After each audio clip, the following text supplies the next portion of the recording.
sukses itu ada dalam diri saudara. Karena ketika saudara sakit hati, saudara nggak akan pernah mengalami yang namanya kasihmu memampukan untuk melakukan apa yang kau inginkan. Yes. Tetapi ketika kita siap diremukkan. Kenapa sih mesti diremukkan? Ada hal-hal yang sudah mengkontaminasi daripada DNA ilahi dalam dirimu dan diriku. Mungkin bisa terjadi kesombongan, mungkin bisa terjadi ketidaktaatan, mungkin bisa terjadi banyak hal.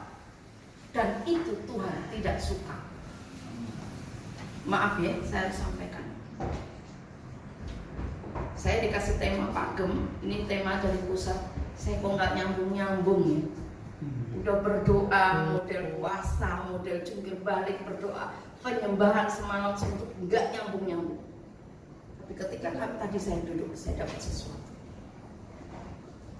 Banyak orang, banyak nih anak-anak Tuhan yang begitu mendengar sesuatu yang tidak mengenakan di hatinya udah kabur, merasa tidak dihargai, merasa apa? Disindir, merasa dia apa?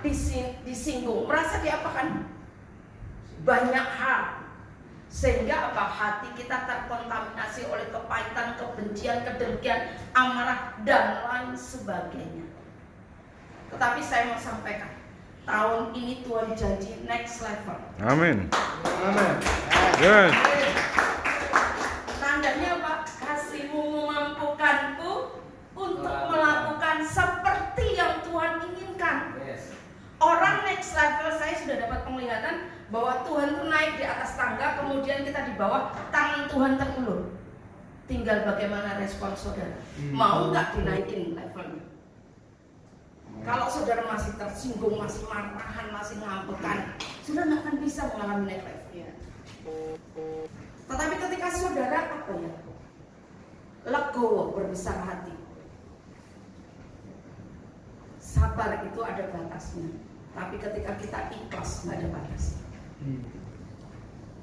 Seringkali kalau saya ngobrol sama Oma, saya bilang sama Oma gini, Oma aku nggak kuat.